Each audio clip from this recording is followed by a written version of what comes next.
आप सभी को जय मसीह की।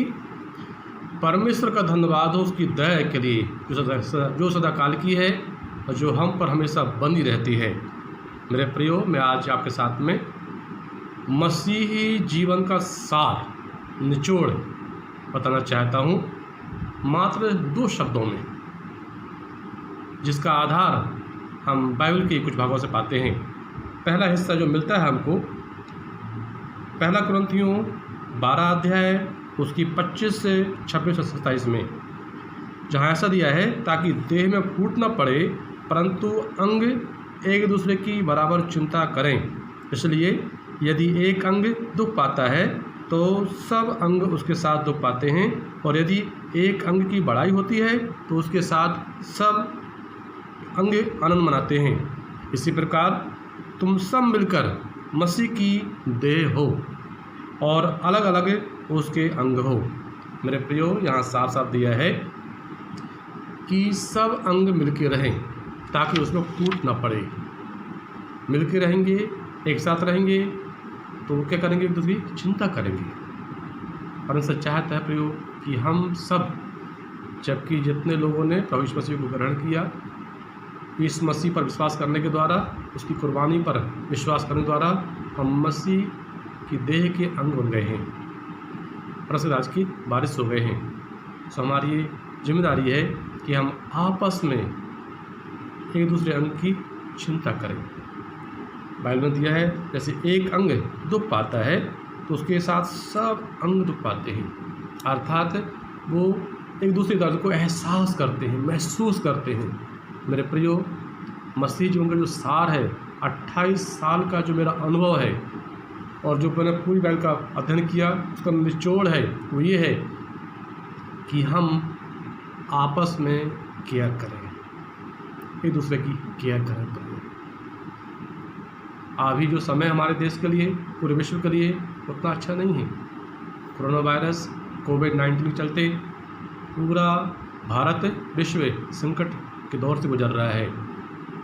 बहुत से लोग चिंतित हैं भविष्य को लेकर, उनका जीवन असुरक्षित है, ना जाने कब क्या हो जाए।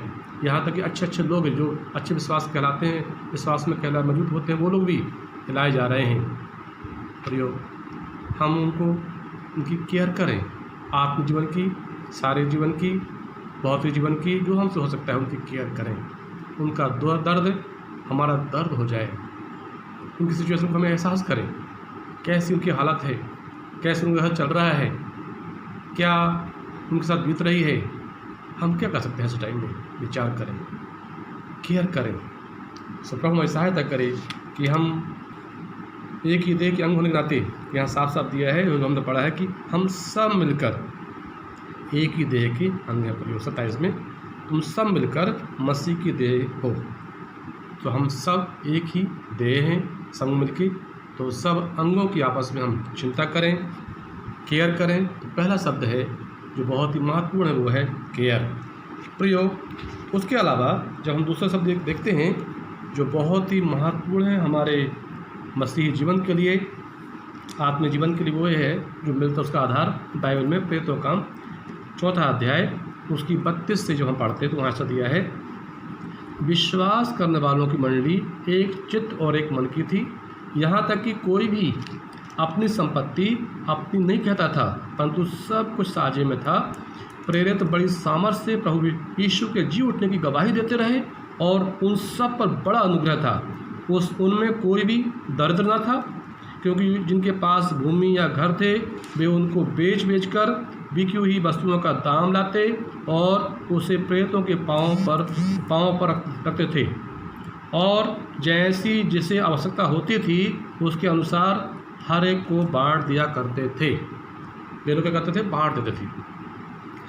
अच्छा, इसमें दिया है जो हम पढ़ते हैं इसकी 33वीं आयत में, उनमें 34 में, उनमें कोई भी दरिद्र ना था। क्यों नहीं था दरिद्र? कंगाल क्यों नहीं था? क्योंकि आपस में वे लोग एक दूसरे की सहायता करते थे, बांट देते थे। सो दूसरा शब्द प्रयोग है शेयर। पहला हमने देखा केयर, दूसरा है शेयर। सो परमेश्वर चाहते हैं कि हम प्रयोग हमारे पास जो प्रभु दिया है उससे हम शेयर करें उनके साथ जो उनके पास में नहीं है। हम क्या शेयर कर सकते हैं, हमारे पास में क्या शेयर करने के लिए? नंबर 1 अनुभव है, कैसे हम प्रभु को जाना, कैसे हमने शांति पाई, कैसे आनंद पाया, उद्धार पाया। हमारे पास ज्ञान है, हमारे पास संसाधन है, हमारे पास धन है। अगर हमारे पास ज़्यादा है और हमारे भाई के पास में कम है, उसके साथ हम बांटें। प्रभु ये चाहते हैं प्रयोग। कौन दीजिए, घर की चीज़ें हैं जो हमारे पास बहुत ज़्यादा है, उनके साथ बांटें मेरे पास में नहीं है। परमेश्वर हमारी सहायता करे कि जब हम बांटेंगे प्रयोग, तो जो बांटता है, जो देता है, यीशु मसीह ने सामरी से बात करते वक्त बोला, अगर जो जल मैं तुझे देता हूँ, परंतु जो कोई उस जल में से पिएगा जो मैं उसे दूंगा, तो वह फिर अनंत काल तक प्यासा न होगा, वरन जो जल मैं उसे दूंगा तो क्या है, उसमें से वह एक सोता बन जाएगा जो अनंत जीवन के लिए उमड़ता रहेगा। प्रयोग देने वाला सोता बन जाता है, अनंत जीवन के लिए उमड़ता रहेगा। परमेश्वर की इच्छा है कि हम सोता बने और उमड़ते रहें, हम में से जल बहता जाए। उनके पास में, जिनके पास में नहीं है।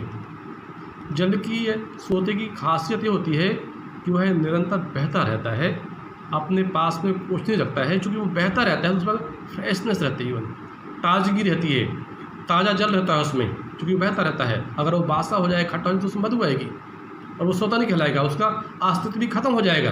अगर सोता सोचने नहीं, सब जो आता है सब जा रहा है, मेरे पास कुछ है नहीं, अगर वो ऐसा विचार करके और अपने लिए इकट्ठा करने लगे, संचय करने लगे, सब मेरे लिए है, तो उसका अस्तित्व खत्म हो जाएगा। सोते का अस्तित्व इसी में है, वो बहता रहे। जो उसको दिया है ईश्वर ने, वो बांटे, उसको वो बांटे जिसके पास में नहीं है, जिस पास जाना चाहिए वहाँ जाए। तो प्रभु हमारी सहायता करे कि हम प्रयोग सोते बने, हमारे पास जो दिया है उसे उनके पास पहुँचाएँ उनके पास में नहीं है। मेरे प्रयोग, आप जानते हैं कि हमारे देश और विश्व में कितना संकट छाया हुआ है, आर्थिक तंगी से लोग गुजर रहे हैं। उनका प्राइवेट जॉब था, वो जॉब छूट गया, कई लोग बेरोजगार हो गए हैं, कई लोगों की आय कम हो गई है, धंधे बंद हो गए हैं। हमारे पास जो बहुतायत से है, फोन दीजिए, वह इनके पास में बहुत कम है, घाटी को पूरी कर न पाए। तो हमारी सहायता करें कि उनकी कमी को हम दूर कर न पाएँ। प्रभु सहायता करे, हम आप अच्छा खाते हैं, वे भी अच्छा खाने पाएँ। आप अच्छा पहनते हैं, वे भी उनको पहनने पाएँ। आप अच्छे से रहते हैं, वे लोग भी अच्छे से रहने पाएँ, उनके पास में नहीं है। ये हमारी जिम्मेदारी है। प्रभु सहायता करे, जैसे यूहन्ना अपने दाता कहता है, अगर किसी के पास 2 चीज़ें हैं, एक उनको दे दो जिनके पास में नहीं है। बहुत सी चीज़ें जो हमारे घर में एक्स्ट्रा पड़ी हुई हैं, बांट दें उनके साथ में जिनके पास में नहीं है। परमेश्वर हमारी सहायता करे कि हम देने वाले बने। जब हम देंगे प्रयोग, तो प्रभु को आशीष हो सकता है। परमेश्वर ने हमको इसलिए दिया है कि ऐसे टाइम पर हम दूसरों के लिए आशीष बने। गलीली झील एक अच्छा उदाहरण है, और दूसरा उदाहरण जो है नद सागर। गलीली झील में क्या है, एक आउटलेट है, एक निकासी है, उसमें पानी आता भी है, उसमें से जाता भी है। तो वहाँ क्या है, जीवन है, हरियाली है। जो व्यक्ति कमाता है और बांटता है, और उसके जीवन में हरियाली रहती है, बहुत है, खुश रहेगा वो। परंतु जो व्यक्ति बस लेता है, नद सागर सिर्फ लेता है, कुछ नहीं बांटता, वह मृत्यु है। आपकी बाइबल में इसका चित्र मिल जाएगा आपको, आप दे सकते हो। सब प्रयोग होने दीजिए, हम सीखें, प्रभु हमको जो दिया है हम उसको बांटने वाले बने, लोगों के साथ शेयर करने वाले बने, अपने लिए संचय ना करें। सारपत की विधवा जो है उसके बारे में पढ़ते, पहला राजा 17 अध्याय 13 से 16, उससे पहले भी हम पढ़ सकते हैं। परंतु प्रयोग, परमेश्वर ने अपने दास एलिय्याह से कहा कि जा क्रीत के नाले में जाके छिप जा। वो छिप गए, जाके परमेश्वर ने कौवों को आदेश दिया, कौवे सुबह शाम लाके उसको खिलाते रहे। परमेश्वर अपने दास के लिए, अपने जन के लिए कहीं से उपाय कर सकता है। जब कौवे के द्वारा कर सकता तो कहीं भी से भी उपाय हो सकता था, परंतु परमेश्वर ने सुधि ली विधवा की, सारपत की विधवा की सुधि ली, जो सोच रही थी कि मेरे पास थोड़ा सा आटा है, बस अंतिम समय के लिए रोटी बनाऊं, अपने बेटे को खिलाऊं, मैं खाऊं और सो के ख़त्म ज़िंदगी, ऐसा वो विचार कर रही थी। उसने बोला भी प्रभु के दास से, परंतु परमेश्वर के दास एलिय्याह ने कहा ऐसा नहीं है, मैं प्रार्थना करूँगा, परमेश्वर आशीष करेगा। मेरे प्रियो, हम जानते हैं परमेश्वर की वहाँ आशीष, विधवा के घर में वो कुप्पी का तेल और उसके घर में जो है मटके में आटा ख़त्म नहीं हुआ। बहुत दिन तक वो चैन से सुख से रहने पाई और प्रियो प्रभु की वहाँ आशीष रही। आज परमेश्वर हमें सिखाता है कि जो कुछ हमारे पास में है प्रियो उसे बांटें। हो सकता है हमने सोचा कि इतनी बस है, इतने माह के लिए हमारे पास में हम खाएंगे और बस ख़त्म। ऐसा नहीं है, जो है उसको बांटिए, प्रभु उसमें आशीष करेगा और उनकी सोच लेगा जिनके पास में नहीं है।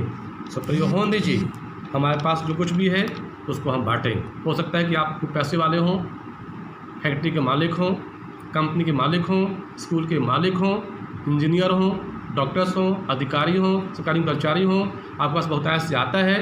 तो ऐसे समय पर परमेश्वर ने आपको इसलिए इजाज़त दिया है कि आप उनकी सहायता करें जिनके पास में नहीं है। परमेश्वर का उद्देश्य यही भी हो सकता है, परमेश्वर ने आपको पहले से संपन्न इसलिए बनाया है कि आप उनकी सहायता करें जिनके पास में नहीं है। प्रभु सहायता करें कि हम इस अच्छे काम में आगे बढ़ें। हाल ही में प्रियो एक न्यूज़ आया दैनिक भास्कर में 3 दिन पहले, राजस्थान के हैं वो, जयपुर में बहुत से लोगों की भलाई कर रहे हैं, गरीबों को भोजन खिला रहे हैं। उन्होंने इस काम के लिए, उनके पास 2 मकान थे, एक मकान उन्होंने बेच दिया, बोले हम एक मकान से मैनेज कर लेंगे, और करीब 35 लाख का मकान बेच के उसका पैसे खर्च कर रहे हैं। वो किस काम में? गरीबों को खाना खिलाने में। बेचारे जो मजबूर हैं, भूखे हैं, उनकी भूख मिटा रहे हैं वो। तो एक ऐसे लोग जब इतना कर सकते हैं तो क्यों नहीं हम भी प्रयोग भलाई काम करें। परमेश्वर हमारी सहायता करे कि हम भलाई बोएंगे, भलाई काटेंगे, दया बोएंगे, दया काटेंगे। होने दीजिए कि हम आपस में एक दूसरे की केयर करें, महसूस करें उनके दर्द को, दुख को एहसास करें। उनका दर्द हमारा दर्द है, उनकी चिंता हमारी चिंता है। प्रभु सहायता करे और हम बांटें, जो हमारे पास में है, उनके पास में नहीं है, उनको हम बांटें। परमेश्वर हम सभी को बहुत ऐसे आशीष करेंगे और ऐसा करके स्वर्ग में हम धन इकट्ठा करेंगे। पृथ्वी का धन खत्म हो जाएगा, परंतु वहाँ का धन हमेशा हमेशा बना रहेगा।